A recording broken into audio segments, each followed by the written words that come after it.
믿음으로 에녹은 죽음을 보지 않고 옮겨졌으니 하나님이 그를 옮기심으로 다시 보이지 아니하였느니라. 그는 옮겨지기 전에 하나님을 기쁘시게 하는 자라 하는 증거를 받았느니라. 믿음이 없이는 하나님을 기쁘시게 하지 못하나니 하나님께 나아가는 자는 반드시 그가 계신 것과 또한 그가 자기를 찾는 자들에게 상 주시는 이심을 믿어야 할지니라. 우리가 매일처럼 우리 자신을 향하여서 질문을 해야 될 것이 있습니다. 그것은 바로 내 생명은 누구의 것인가? 이 아침에 다시 제가 여러분에게 여러분의 생명은 누구의 것입니까? 라고 질문하면서 말씀을 시작하려고 합니다. 내 생명이 누구의 것이냐라고 하는 문제는 믿음의 출발에 있어서 굉장히 중요한 그런 정체성이라고 이야기를 할 수가 있겠습니다. 내 생명이 누구의 것이냐에 따라서 믿음을 제대로 가지고 있느냐 또는 잘못된 믿음을 가지고 있느냐라고 하는 어떤 결정적인 문제가 바로 이 질문이다라고 말씀을 드릴 수가 있겠습니다. 성경의 시작이 어떻게 시작됩니까?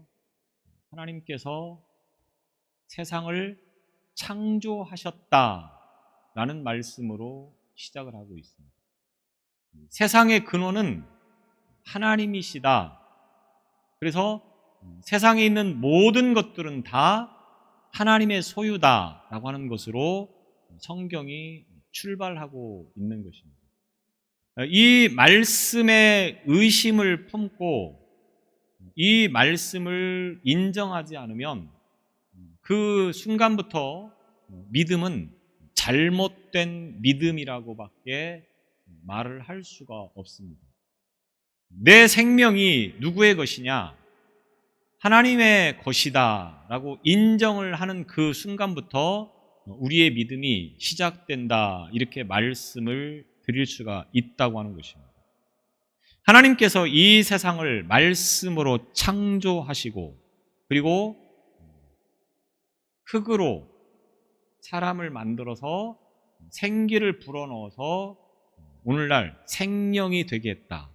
오늘 우리가 살아가는 것은 하나님께서 저와 여러분에게 생기를 불어넣으셔서 살아가는 존재가 되도록 하셨다. 우리의 육신이 부모로부터 물려받은 육체이지만 그러나 그것은 껍데기에 불과한 것이고 실질적으로 우리의 생명은 하나님께서 우리에게 주신 생기에 있다고 하는 것을 우리가 분명히 기억을 해야 되는 것입니다. 그러므로 우리 생명은 하나님의 것이다, 이렇게 고백하면서 그 믿음이 출발되어지는 것입니다. 그런데 대부분의 사람들은, 심지어는 교회를 다니면서 예수를 믿는다고 하는 그 사람들조차도 당신의 생명이 누구십니까? 이렇게 말하면 말도 안 되는 질문이라고 하는 표정을 짓게 됩니다. 당연히 내 생명은 내가 주인이지 누가 주인이냐, 이렇게 생각을 한다고 하는 것입니다. 그런데 과연 내 생명의 주인이 나입니까? 여러분의 생명의 주인이 여러분이십니까? 이런 생각을 갖는 순간부터 그 믿음은 잘못된 믿음을 가지게 된다, 이렇게 말씀을 드릴 수가 있다고 하는 것입니다. 하나님은 이 세상을 창조하시고 그리고 사람을 지으셔서 그 사람으로 하여금 무엇을 하도록 이 땅에 생명을 부여하셨을까요? 결과적으로 보면 하나님을 영화롭게 하는 일을 위해서 우리에게 생명을 주셨다, 이렇게 말씀을 드릴 수가 있겠습니다. 다르게 표현하면 인간은 하나님을 기쁘게 해드리는 삶을 살아야 하는 존재다, 이렇게 말씀을 드릴 수가 있다고 하는 것입니다. 오늘 우리가 살아가야 하는 이유가 무엇이냐? 하나님을 기쁘시게 하는 것이다. 우리가 이 믿음을 가지고 살아가는 삶이 되어져야 한다고 하는 것입니다. 그래서 고린도 후서 5장 9절에 보면 그런즉 우리는 몸으로 있든지 떠나 있든지 주를 기쁘시게 하는 자가 되기를 힘쓰노라. 주를 기쁘시게 하는 자가 되기 위해서 힘써야 된다. 바울은 이렇게 말하고 있습니다. 또 에베소서 5장 10절에 보면 주를 기쁘시게 할 것이 무엇인가 시험하여 보라. 주를 기쁘시게 할 수 있는 것이 무엇인가 시험해 보라. 이렇게 성경은 우리에게 말씀하고 있다고 하는 것입니다. 저와 여러분이 무엇을 위한 삶을 살아가고 있습니까? 오늘 이 아침에 하나님은 분명하게 하나님을 기쁘시게 하는 삶을 위해서 힘쓰라. 이렇게 말씀을 하고 있다고 하는 것입니다. 그러면 우리가 어떻게 하나님을 기쁘시게 할 수 있을까? 이제는 우리의 삶의 모든 목적과 방향과 그리고 생각이 무엇에 집중돼야 됩니까? 우리가 어떻게 하면 하나님을 기쁘시게 할 수 있을까? 여기에 맞춰져야 된다고 하는 겁니다. 그런데 과연 이렇게 살아가고 있습니까? 눈만 뜨면 오늘은 어떻게 하면 돈을 좀 벌 수 있을까? 눈만 뜨면 오늘은 어떻게 하면 좀 더 건강하게 살 수 있을까? 어떻게 하면 내가 목적하고 내가 계획한 것을 이룰 수 있을까? 온통 이런 생각을 가지고 하루를 시작하고 있지는 않습니까? 성경은 우리에게 분명히 하나님을 기쁘시게 하는 삶을 위해 힘쓰라. 저와 여러분에게 삶의 목적과 방향을 분명히 제시해주고 있다고 하는 것입니다. 물론 하나님을 기쁘시게 하는 것이 과연 무엇인가라고 하는 것을 여러 각도에서 여러 가지를 말씀하고 있지만 특별히 오늘 본문을 중심으로 해서 하나님을 어떻게 하면 기쁘시게 할 수 있을까? 오늘 본문을 통해서 우리가 하나님을 기쁘시게 할 수 있는 것은 믿음이다. 결론적으로 이렇게 말씀을 주시고 있음을 봅니다. 그래서 6절에 보면 믿음이 없이는 하나님을 기쁘시게 하지 못하나니 우리의 믿음을 통하여서 하나님을 기쁘시게 할 수 있다.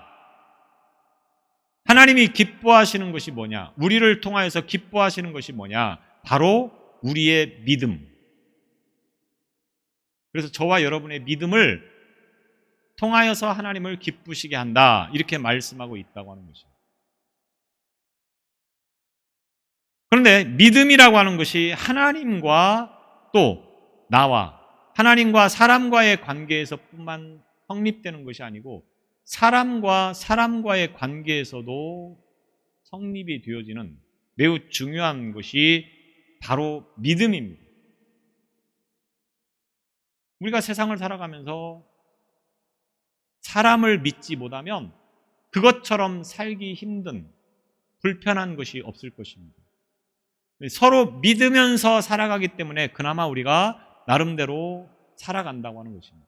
우리의 마음의 평안이 깨지는 것은 뭡니까? 사람을 믿지 못하는 것에서 부터라고 말씀을 드릴 수가 있겠습니다.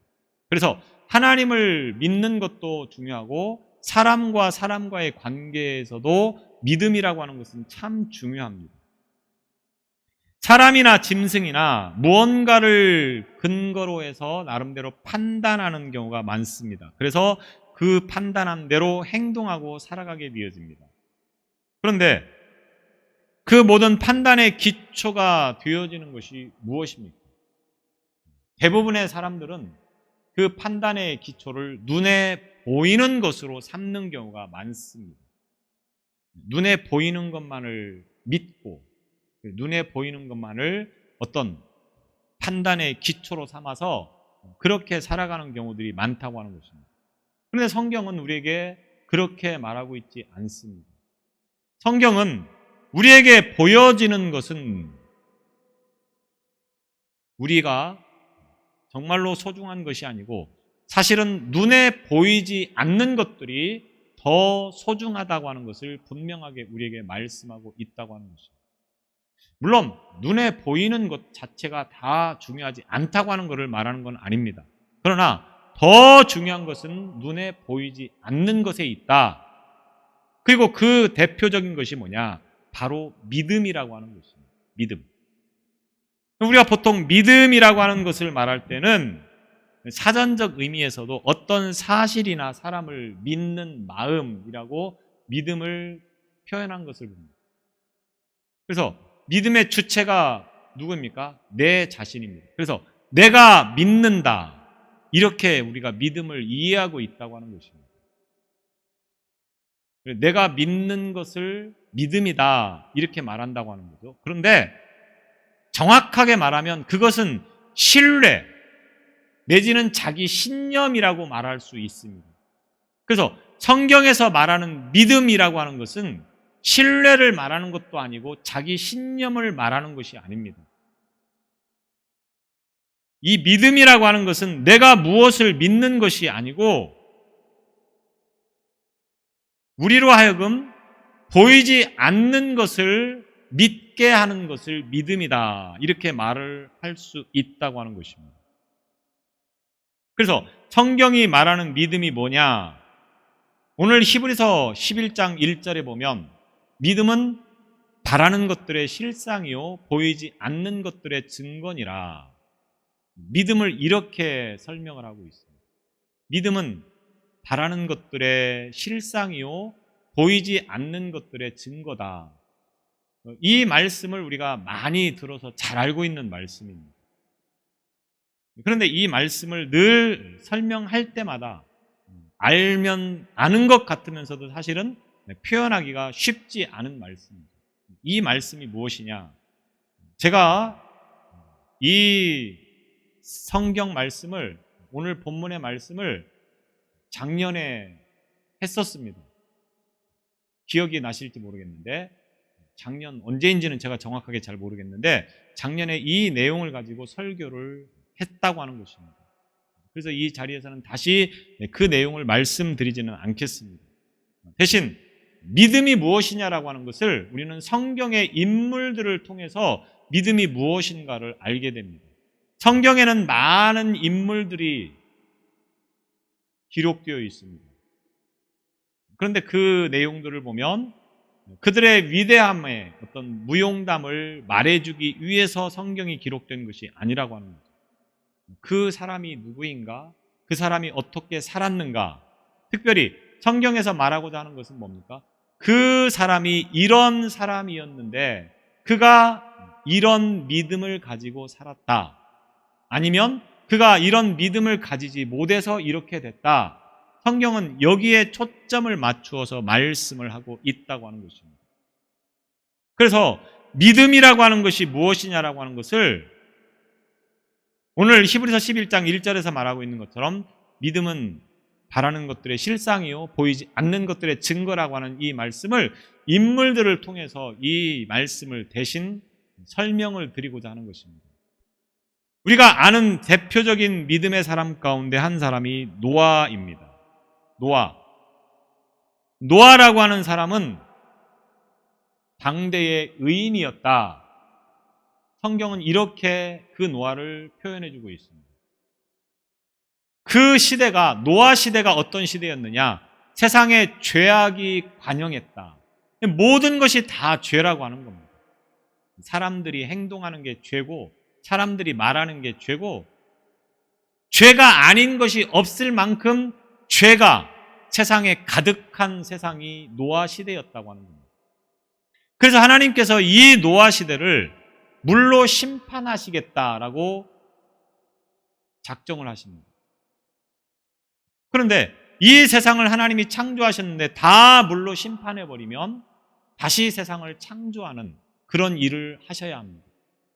그래서 그 시대에 그나마 하나님께서 보실 때에 의롭다고 인정할 만한 사람을 찾은 것이 바로 노아라고 하는 사람입니다. 노아를 부르셔서 하나님의 계획을 말씀하시고 그리고 노아로 하여금 방주를 짓게 만듭니다. 이제 120년이 지나면 이 세상을 내가 물로 심판할 것이다. 그러니까 너는 방주를 지으라. 쉽게 말하면 배를 만들라 이 말입니다. 노아는 이 하나님의 말씀에 대해서 의심하지 않고 하나님께서 말씀하셨기 때문에 그렇게 될 것이라고 확신한 채로 이제 방주를 짓기 시작합니다. 우리가 배를 만들 때는 바닷가 근처에서 만들어야 되지 않겠습니까? 큰 조선소들은 다 바닷가와 가까운 곳에 있습니다. 그런데 노아가 방주를 짓는데 어디에서 만듭니까? 산 꼭대기에서 만든다고 합니다. 이 모습을 지켜보는 많은 사람들이 노아를 얼마나 비웃고 조롱했겠습니까? 이 멀쩡한 날에 물로 심판을 당한다, 홍수가 일어난다고 하면서 방주를 산 꼭대기에서 짓고 있는 노아를 조롱하면서 비웃었을 거라고 하는 겁니다. 노아는 그 말들에 개의치 않고 노아가 믿는 것은 오직 하나님의 말씀이었기 때문에 방주를 짓게 되었습니다. 그리고 방주를 완성할 즈음에 하나님께서 말씀하신 것처럼 세상이 물로 심판을 당하게 되었습니다. 믿음은 노아와 같이 보이지 않는 것, 그러나 그것이 분명하게 현실이 될 것이라고 하는 것을 믿고 그 말씀처럼 순종하는 것이었습니다. 하나님이 산 꼭대기에다가 배를 만들려고 하면 그것에 대해서 의문을 품거나 의심하는 것이 아니고 그 말씀처럼 순종하는 것이 곧 믿음이라고 하는 것입니다. 오늘 여러분은 믿음을 가지고 있습니까? 그 믿음이 어떤 믿음입니까? 하나님께서 말씀하신 것에 대해서 의심하지 않고 그 말씀처럼 순종하며 살아가고 있습니까? 하나님은 이 믿음을 요구하시고 있다고 하는 것입니다. 사람의 방법, 사람의 계산, 이런 것들을 요구하지 않습니다.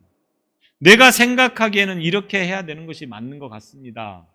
하나님은 이것을 원하는 것이 아니고 말도 안 되는 것 같은 말씀을 주셨다 할지라도 거기에 대해서 의심하지 않는 것, 이것이 곧 믿음이라고 하는 것입니다.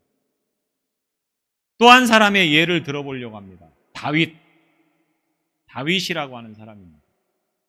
다윗은 어린 나이에 사무엘로부터 왕이 될 것이다 라고 기름 부음을 받게 되어집니다. 그리고 그 기름 부음 받은 지 얼마 되지 않아서 이 이스라엘과 블레셋이 전쟁이 일어나게 되어집니다. 블레셋은 거인 골리앗을 앞세워서 이스라엘을 침입합니다. 엘라라고 하는 골짜기, 지금의 요르단이라고 하는 나라에 있는데 우리가 골짜기라고 생각하는 그 골짜기와는 조금 개념이 다른 거죠. 굉장히 넓은 골짜기입니다. 그래서 수만 명이 전쟁을 해도 무리가 되지 않을 그런 큰 골짜기를 말하는 것입니다. 이 엘라 골짜기에서 블레셋과 이스라엘이 대치를 하면서 이제 서로 전쟁을 지금 하고 있는 상황입니다. 골리앗이 이스라엘 군대를 향하여서 소리를 칩니다. 너희 가운데 대표 한 사람이 나와라. 그래서 나와 싸우자. 만약 내가 이기면 너희들이 나의 종이 되고 너희가 이기면 우리들이 너희들의 종이 되겠다. 그러니까 너희가 나와 싸우자. 골리앗의 키가 대략 2m 90 정도 되었다고 합니다. 그렇다고 하면 보통 사람들이 보기에는 위압감을 느낄 수밖에 없겠죠.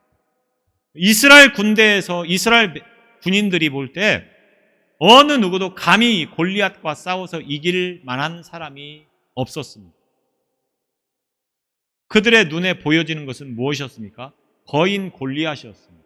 강한 블레셋 군사였었습니다. 그러니까 어느 누구도 나서지 않는다고 합니다.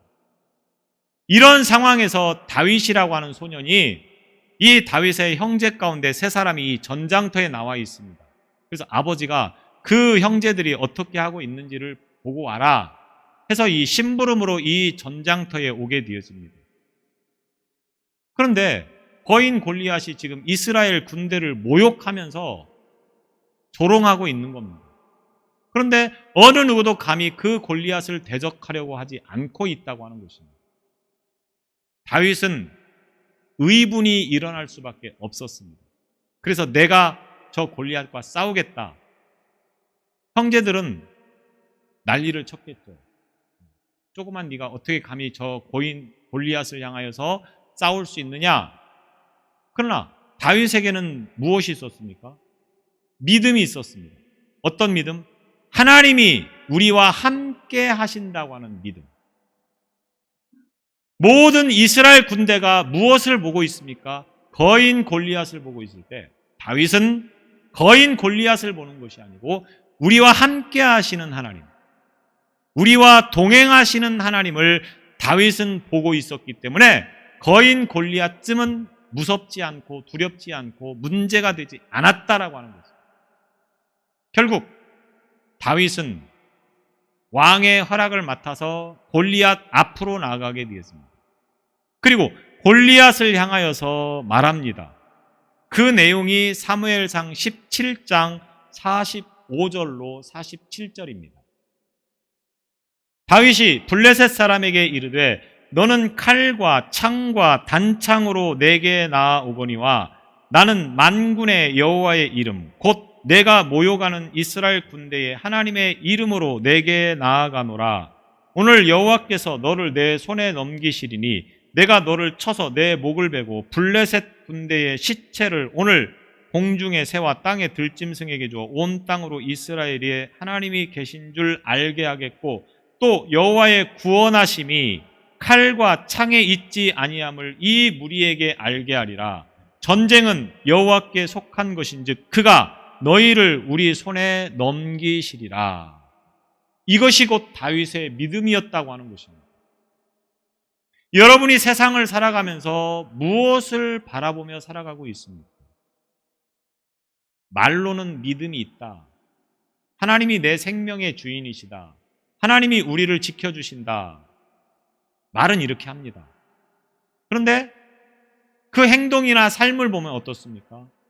전혀 그 믿음을 볼 수가 없다고 하는 겁니다. 다시 말하면 말로는 믿음이 있다고 하지만 늘 보는 것은 세상의 상황이고 환경이라고 하는 것입니다. 이스라엘 그 많은 군사들이 지금 이 위기의 상황에서 무엇을 보고 있습니까? 거인 골리앗만 보인다고 하는 겁니다. 그러나 다윗은 무엇이 보입니까?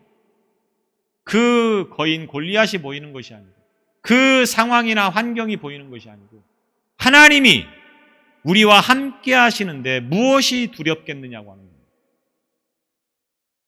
전쟁의 모든 승패가 하나님께 달려 있는데 하나님께서 우리의 아버지가 되셔서 우리를 지켜주시는데 무엇이 두렵냐고 하는 것입니다. 그래서 그 소년 다윗이 거인 골리앗을 무너뜨리는 장면을 우리가 사무엘상을 통해서 보게 되었습니다. 믿음은 무엇입니까? 현실을 보는 것이 아닙니다. 상황을 보는 것이 아닙니다. 내 눈으로 보여지는 지금의 이 모든 것을 보면서 믿음이라고 말하지 않습니다.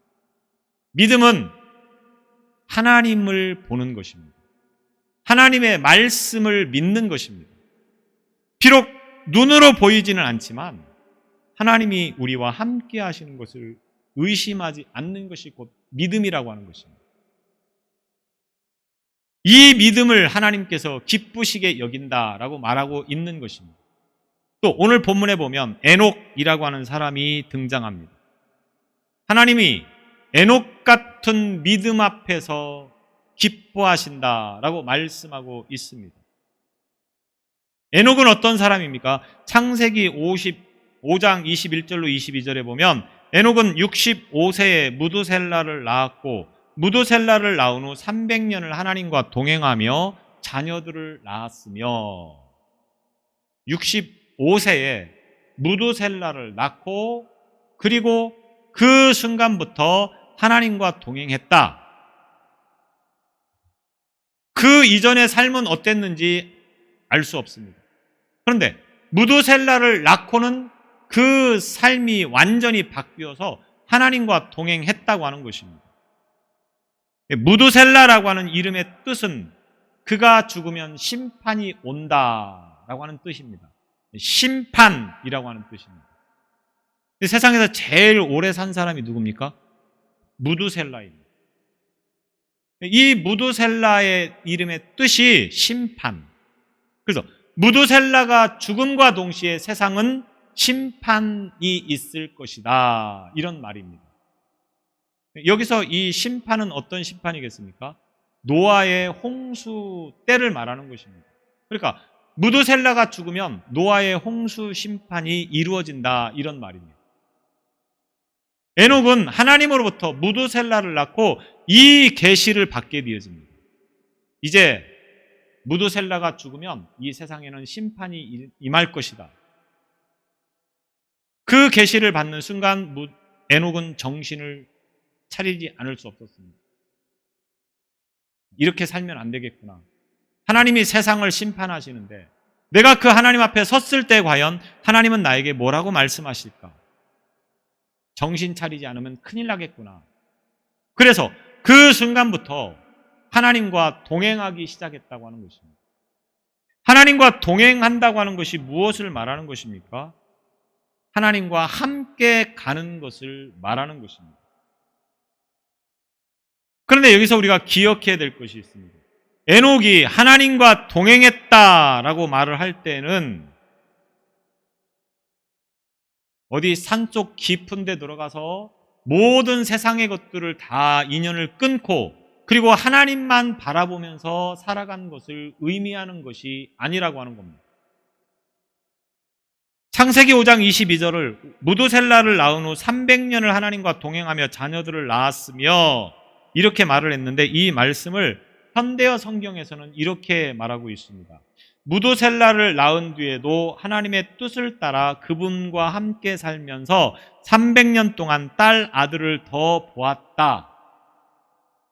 다시 말하면 하나님과 동행하는데 아무도 없는 그런 곳에 들어가서 하나님만 바라보며 살았다고 하는 것이 아니고 죄악된 세상, 장차 심판당할 이 세상에서 여전히 다른 사람들이 사는 것처럼 살아갔다 이런 말입니다. 다른 사람이 사는 것처럼 사는데 어떻게 살았습니까? 대신 그 세상 사람들처럼 산 것이 아니고 하나님과 동행했다. 동행했다 이 말은 함께 걷다, 함께 산책한다 이런 뜻입니다. 그래서 제가 지난번에도 그런 말씀을 드렸지만 함께 간다고 하는 것은 마음이 뜻이 같은 사람을 말하는 것입니다. 마음이 뜻이 맞지 않으면 함께 갈 수 없습니다. 멀찍이 떨어져 가거나 아니면 따로 가야죠. 함께 간다고 하는 것은 마음이 맞는다, 뜻이 같다 이런 것을 뜻한다고 하는 것입니다. 그래서 에녹이 어떻게 살았느냐?